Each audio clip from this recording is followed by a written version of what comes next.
I I hope you have not melted away. It's really hot out there, and I am in no way jesting. I hope that you're staying cool. I was just looking at the current weather and the weather patterns for the future, and it's scary, man. It is super hot. Those of you in the southeast, I hope you're hanging in there. I was looking at the most recent weather in Florida, for example, and the whole state is just on fire right now. And I know some of you that watch this channel are in Florida, and some of you are in Georgia and Texas, and yeah, I hope you guys are doing okay. And I know in those parts of the country, houses just come with AC. It's standard. It's by default. I think most residences and domiciles come with AC, but some of them don't. I know here in the Northwest, lots and lots of houses don't have AC, but we don't have to worry about that much. This actually isn't very odd behavior for the Northwest. We always have 1 week, and this is traditionally so. It's always been this way here. There's always 1 week. It's always in August that we have a week where we're over 100 degrees. So this isn't completely abnormal behavior in a weather type way for the Northwest. I do think the media, this is where I don't like the media. They definitely love to sensationalize everything. And they're doing that in the Northwest right now. Everything is like the danger zone. Weather is going to be dangerous. Like, this isn't really that abnormal for this part of the year. And in this area, there's always 1 week every year that's super hot. It's always been this way. But it's funny, you see how humans, I'm getting off the beaten path here, I know, but you see how humans definitely, just by nature, enter into these tribe mentalities. This is what I really despise about human nature, too, is that the individuality is just bled right out of us. Like, we're individuals, we're at our most interesting when we're just being ourselves, but then we get into a pack or a group, and then we just follow the herd. That's what humans do. But you can tell everybody's watching the news around here. The vibe with the news right now is like danger zone. It's like, it's 102 degrees. Okay, it's hot. Keep old people out of the sun. That doesn't mean you can't go out in it for limited amounts of time. I took a walk yesterday. It was 105 degrees. I was fine. Did I sweat my ass off? Yes, I did. But just be careful. Be smart. You should already know how to do that. You shouldn't need the news telling you that there's a danger zone. I can't stand the media, man. And what I can't stand more than the media are the people. The people are just so easily led. You even see it on YouTube. People are just so willing to drop every ounce of individuality they have to be able to be part of the herd, to join the pack. It's very depressing to me. I highly, highly, highly recommend that those of you who have never branched out and watched George Carlin, watch George Carlin. This man had the firmest grasp on what humanity is than anybody I've ever seen in history, other than Noam Chomsky. Noam Chomsky is a brilliant guy, but he's pretty he's not dense, but his messages and his words are dense. You need to put everything aside and focus on everything Noam Chomsky says. He's not exactly entertaining or funny. George Carlin is extremely entertaining and funny. Or was, I should say. He's dead now. Carlin died, I don't know, 14, 15 years ago. And unfortunately, he's been dead for a while. But George Carlin's take on humanity is brilliant and pretty much exactly in line with how I feel about it. And Carlin helped me get to that point. I highly, highly recommend you check out George Carlin and Noam Chomsky, for that matter. Talk about a guy who's been around and knows what's going on. And if you want an unadulterated, unopinionated, and completely lucid take on the future of humanity, I highly recommend you sit down and watch and listen to Noam Chomsky. The guy is brilliant.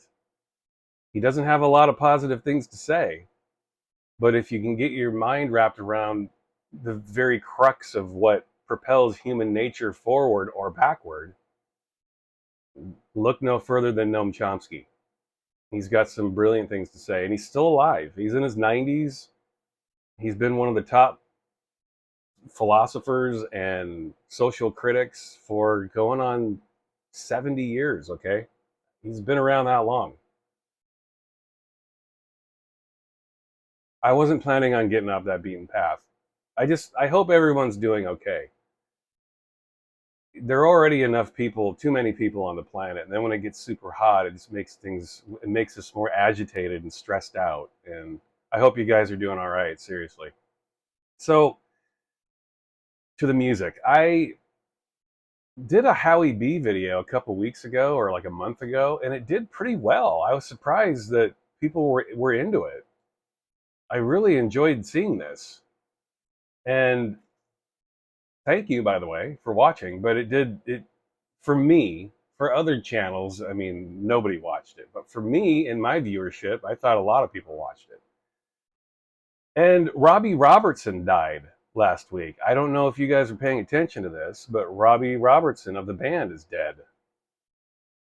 And I'm going to talk about why that's significant when I talk about this. Turn the dark off. Let me get this out of its sleeve, sorry. I always forget to do that. Robbie Robertson is on this album. He provides vocals on arguably the best song on here. It was one of the singles, and I'll talk about that too. But I already talked about Music for Babies. That album came out before this. This came out in 1997. I think. Please tell me I'm right about that. I keep getting years wrong. In my mind, it's like, yeah, of course that came out in that year. And then I look and it's like, oh, wait a minute, no. Yeah, I can't. Hang on a minute. I want to confirm this. I am almost positive this came out in 1997.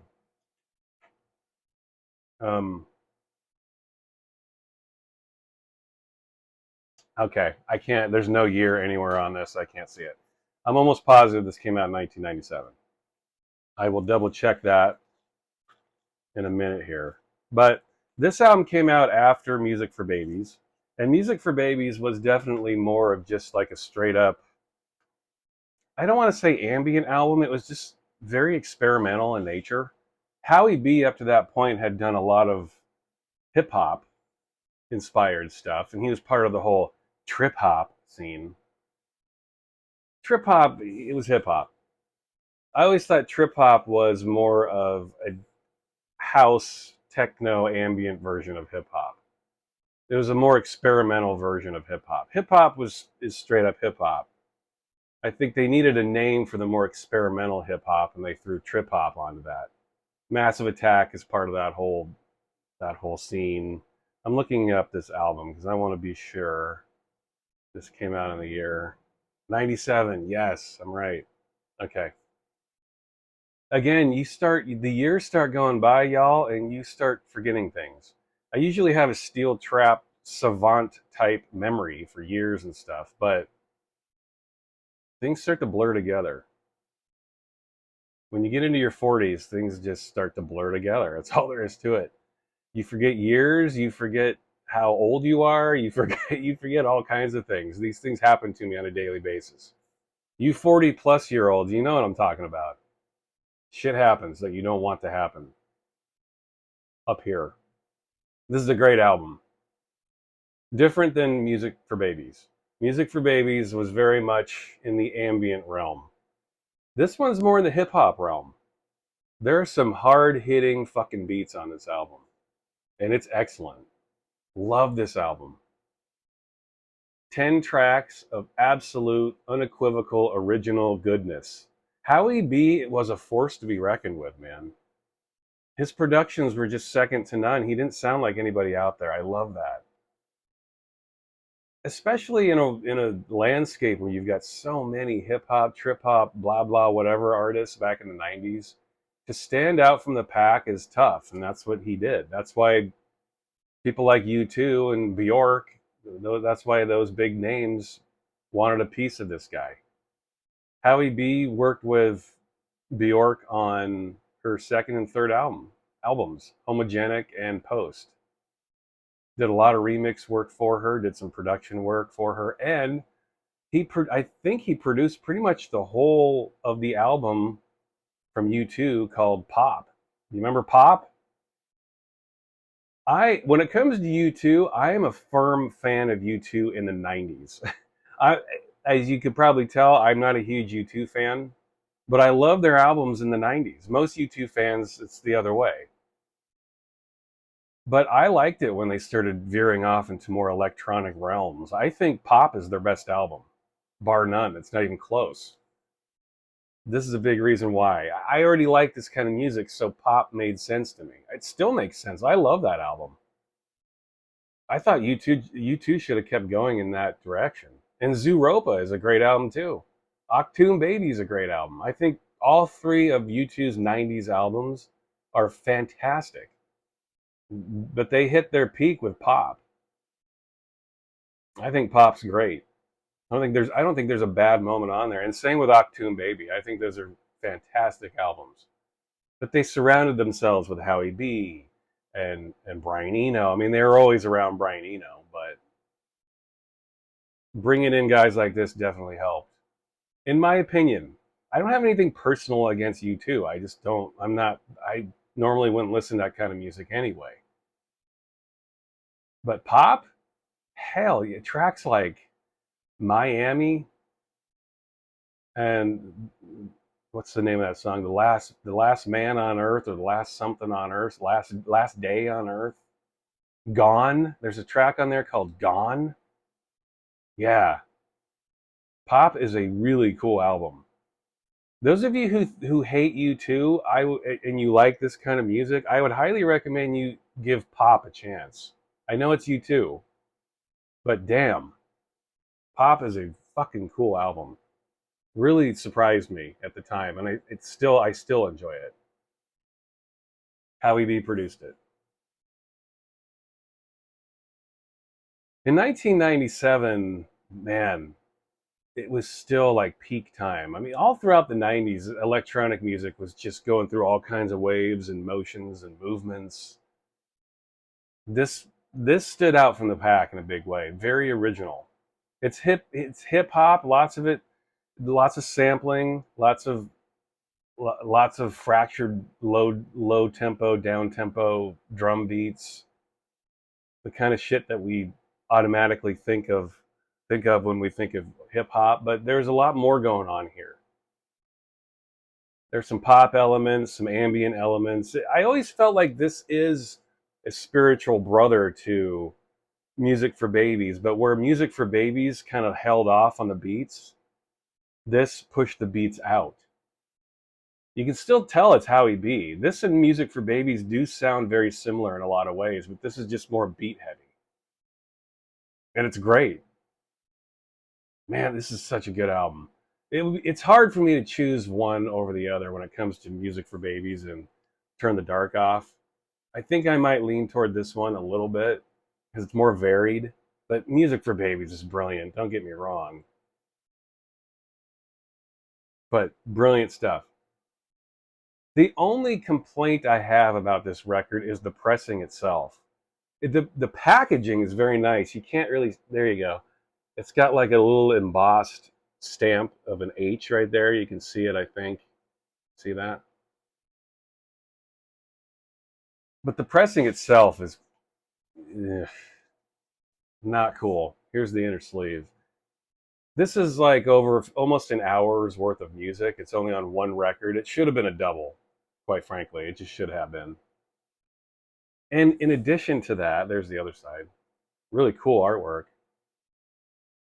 In addition to that, the press itself is just shit. Like, there's over 25 minutes of music on each side, and there's non-fill on it. You see that? Look at that.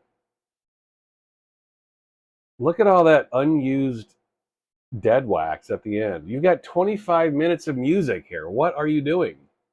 Same on the other side, man. Look at all that dead wax. If you've got 25 minutes of music, you need to expand this all the way to the center label. You cannot have this much dead wax. And this pressing suffers because of it. It's a real shame because this is a brilliant album. I hope Island at some point, and this came out, I think it came out on Island, right? Or was it Polydor? Wait a minute. Polydor. Was that owned by Island? I don't know. It's a shameful pressing, though. Look at that. Those grooves should go all the way to the center label. That's a good inch of dead wax. Not cool when you got 25 minutes of music. It's just, come on. These record companies, I don't know what they're thinking. Obviously, they just want to push the product out, and there's no thought at all when it comes to the press. So unfortunately, I would not say this vinyl pressing is essential if you want this album. It is on Apple Music, so you can stream it. It sounds good. Everything on Apple Music sounds good. I wouldn't necessarily, I wouldn't bust my balls going out to try to find this, the vinyl. It's just a very disappointing press. Hopefully they do repress it. It needs to be on a double pack. Because this is dance music, man. Yeah, no, people did not think about this when they pressed this up, unfortunately. Oh well, what are you going to do? Track listing. Let me go through this. Fizzy in My Mouth, Your Mouth. Great start. Hopscotch. Very nice. Switch. One of the singles. Awesome stuff. Sore Brown Eyes. Take Your Partner by the Hand. That is the track with Robbie Robertson, and I will get to that because that's a single. Limbo. That has a very distinct Two Lone Swordsmen feel to it. Those of you who have ever heard the Return to the Flight Path Estate album, which I've already talked about, Limbo sounds like it would have been a song from those sessions. I've always wondered if Howie B had heard that album and tried to recreate something he was hearing from that album. Great song, arguably my favorite, Limbo. Angels Go Bald 2, another single. Speaking of Two Lone Swordsmen, they remixed that. Who's Got the Bacon, Baby Sweet Corn, and Butt Meat. That's the one disappointment with this album, other than the pressing itself. The music in terms of disappointment would be Butt Meat. And I say that because it was already released. That came out the year before this. And I've talked about this before on this channel, my dislike and distaste for artists putting out old songs on albums that have already been released and available. And it's at the end too, so the whole album ends with this track we're already familiar with. I understand not everybody had that 12-inch, but when you're trying to encourage fans to buy all the records, the remixes, the 12 inches, the albums, everything, when you take an old recycled song and you put the exact same version on an album, it's disappointing, man. And I think it's things like that that make me wonder if I like Music for Babies better, because the whole album was a new experience. This is a great album. Butt Meat's a good song, but don't give a shit we've already heard, man. Come on. I went out of my way to buy the Butt Meat 12-inch the year before. Why would you put it here? At least put a different version. But it's the exact same version. So a slightly disappointing vinyl press. Those of you who didn't buy the Butt Meat 12-inch, you guys don't know or care about that. It's still a great album. Fantastic stuff. Howie B is a remarkable producer. And you really hear it here. This is one of the more unique, hip-hop, whatever albums you want to ever hear in your life. It's got all those elements you love when it comes to electronic music. That's why it's fun. Sampling, the beats, the ambience, the whole environment. Really cool album. Let's talk about singles. I think this was the lead-off single, Angels Go Bald, right? I think this was, I don't remember, but Angels Go Bald 2. This has a couple of Swordsman mixes on it, Andy Weatherall and Keith Tenniswood. Quite frankly, these might be the worst Weatherall mixes I have ever heard. Extremely disappointing. Very short, very brief. Both mixes are very samey, very similar. I love Weatherall, but if there were one remix in his whole career that I would not recommend, it would be this. I don't know what he was doing. Maybe they were in a rush. Maybe they had other commitments. But yeah, not my favorite. The original is great. Howie B's original is fantastic, but you can get that on the album. This promo has two Swordsmen mixes, and yeah, they're extremely similar. Very brief, very short. Here's the inner sleeve. I mean, the presentation was killer. In fact, these 12 inches are better presses than the album because they have less music on them, but they're pressed better. And you get the Howie B original on this side. This is the album version. And then you get the two Swordsman mixes over here. I think, right? Are these? Yeah, the two Swordsman mixes are both on this side. Yeah, I love Weatherall. You all know that I love me some Weatherall, but not here. But absolutely necessary if you love this album. Yes, indeed. And these 12 inches, I think they were all hand sprayed, or at least this one was. These all might have like a unique little, yeah, see, I'm feeling that there's paint on this. These are all hand sprayed. So these are probably all a little different. And they all came with these seals. This is a sticker that kind of goes over the top, and this was sealed. I, of course, broke it open. Yeah. Very cool cover. Nice presentation. Disappointing remixes. What are you going to do? Even Weatherall, even he showed some signs of humanity. He was not a superhero, as I often thought he was. Here's Switch. Yeah. Now we're getting into some cool stuff. Get the sticker there. I've already opened it, of course. This is one of the more fun tracks on the album. This is just straight up hip hop, really. Awesome samples, killer groove. This is a song you want to blast on your stereo. You want to play it loud. And the remixes are awesome. He brings in Depth Charge here mainly.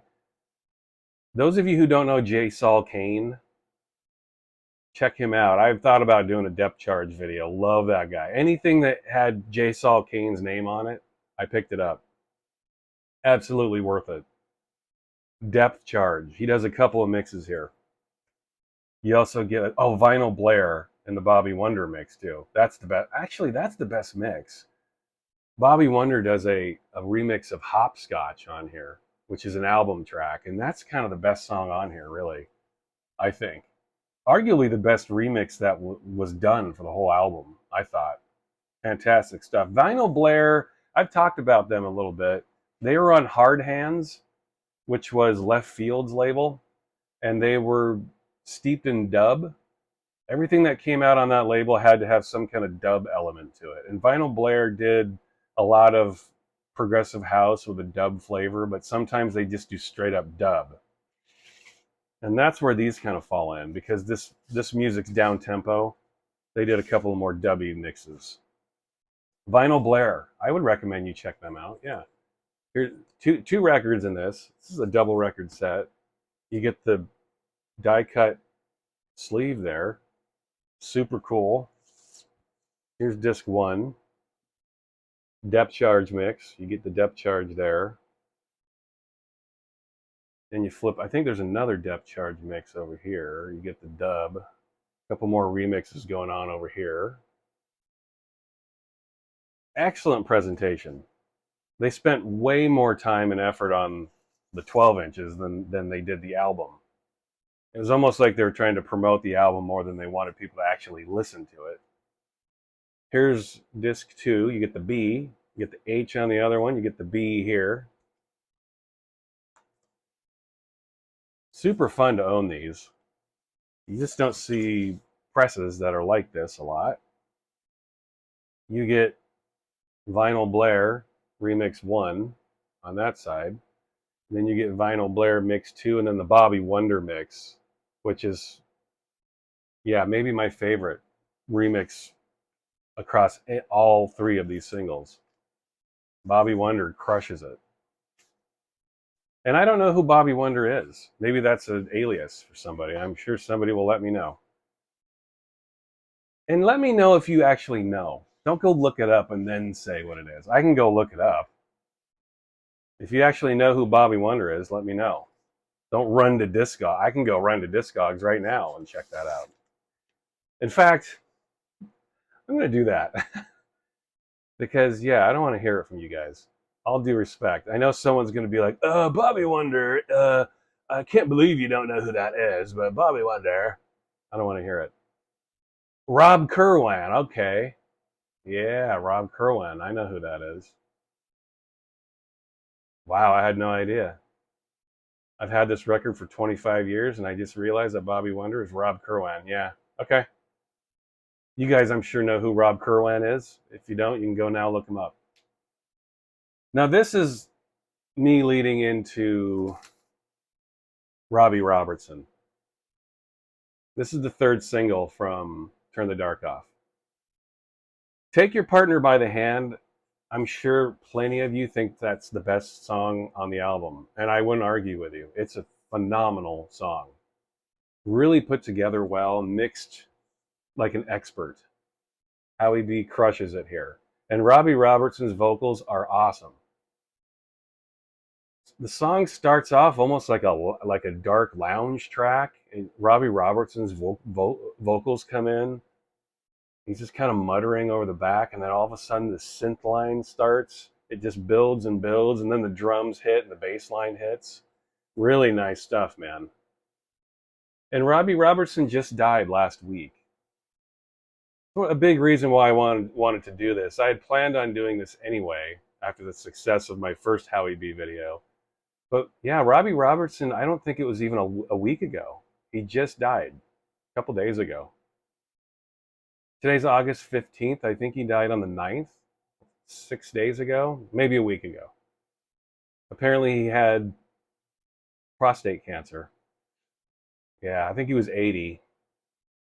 I'm not going to go into a dissertation who Robbie Robertson was. I'm already up past 25 minutes here, but if you don't know who Robbie Robertson is, the band, Songs from the Big Pink, these are bands and albums you need to know.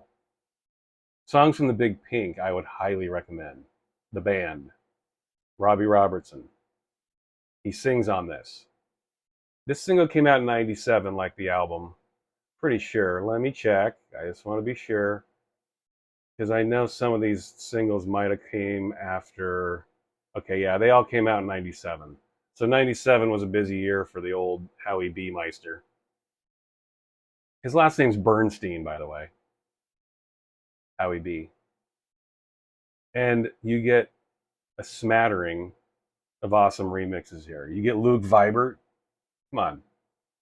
I love how Luke Vibert's had this whole renaissance lately. About 15 years ago, you couldn't give Luke Vibert records away. And I know this because I was trying. I had a huge collection of Luke Vibert records. 4 or 5 copies of things. No, you couldn't give the shit away. Now his stuff is selling for huge money. And I'm happy. I'm glad about that. Those of you who slept on Luke Vibert, shame on you. He's a stud. He's a master. And I've loved him for years. And I'm happy to see he's getting his due. Because he's one of the most unique electronic producers of all time. Luke fucking Vibert. And he's on here. Let's go through the remixes, shall we? This, unfortunately, doesn't have the pretty die-cut inners that you get on the others. And you get the same background, but with red lettering instead of yellow. Excellent pressings. I've played these quite a bit. And if I remember right, without looking at this, I want to say Red Snapper is also on this. Do you know Red Snapper? If you like the Warp label, you probably know Red Snapper, but I would highly recommend you check out Red Snapper. Turntable vocal mix, turntable instrumental mix, Red Snapper mix, album version, and then you get 3 versions of Hopscotch. Wagon Christ, I just talked about Luke Vibert. If you somehow don't possibly know this, Wagon Christ is Luke Vibert. Same guy. Dobie, the Dobie remix, and then the album mix. So you're getting a total of you get 6 remixes, not including the album mix. 7 tracks total, 6 remixes here. So if you like Turn the Dark Off, you really should have these singles, man. Talk about some great accompaniments to the album. Damn. Got the sticker, as they all have. I've already, obviously I peeled it off years ago. Of the mixes here, the Vibert mix is my favorite. I just love him. I've loved him for years. Absolutely love Luke Vibert. He crushes it here. But there's not a bad remix amidst all of these 12 inches, with the exception of the Swordsman mix. I wouldn't say it's bad, it's just disappointing. We have such high standards of Weatherall, and then he just kind of farted out these lazy remixes for Angels Go Bald too. But all of these lead back, Take Your Partner by the Hand, Switch, Depth Charge, Rob Kerwan. I just realized that. Bobby Wonder. I thought that was, well, I always figured Bobby Wonder was someone else. No one's called Wonder. But I didn't know it was Rob Kerwan, so that's cool. Angels and The Crown Jewel, Turn the Dark Off. Check this album out. If you liked music for babies, listen to this. This is very soulful electronic music. It is soul music. That's something Howie B does really well. He makes electronic music that has a ton of humanity in it. It's a tough thing to pull off. It's a tough thing to balance. And Howie B's career has centered around that. Taking this high-tech space-age equipment and trying to humanize it. No one does it better than Howie B. Thank you. Seriously, stay cool. Drink your fluids and hang in there. I'll talk to you later. Bye.